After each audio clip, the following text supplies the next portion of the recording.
25 साल की गिरावट बताना चाहता हूं। पहले कहीं बाहर जाना होता था तो बाप से पूछने की हिम्मत नहीं होती थी। माँ से कहता था माँ मुझे बाहर जाना, पिताजी से परमिशन दिलाते। माँ परमिशन दिलाती थी तो मैं बाहर जा पाता था। फिर मैं बाप की आज्ञा से बाहर जाने लगा। फिर मैं बाप को बता करके बाहर जाने लगा। फिर मैं बाप को बिगर बताए बाहर जाने लगा। और आज बाप की हिम्मत नहीं जो मुझसे पूछ ले बेटे तू कहाँ जा रहा है।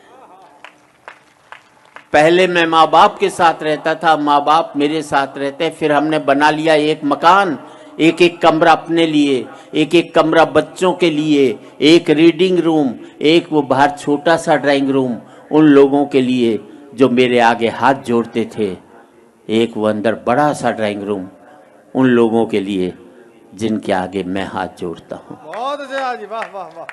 पहले मैं फुसफुसाता था तो घर के लोग जाग जाते थे, करवट भी बदलता था तो घर के लोग सो नहीं पाते थे।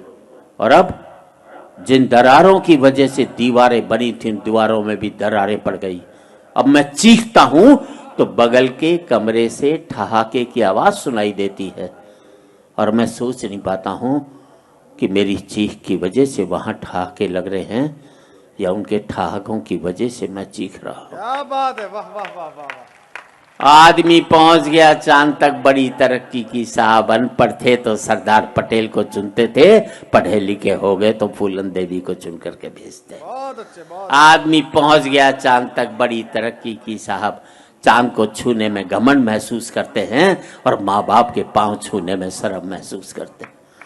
आदमी पहुंच गया चांद तक, पहुंचना चाहता है, मंगल तक खोजना चाहता है सूर्य के रहस्य, लेकिन नहीं पहुंचता भाई के दरवाजे तक। और आज इस समृद्धि की ऊंचाई पर बैठकर मैं सोचता हूं इसके लिए मैंने कितनी बड़ी खो दी ये खाइयां। क्या बात है, वाह। अंतिम पंक्तियां हैं, बात अच्छी लगे तो एक एक व्यक्ति की तालियां चाहूंगा। अब मुझे अपने बाप की बेटी से अपनी बेटी अच्छी लगने लगी है। बहुत अच्छे, वाह जी वाह।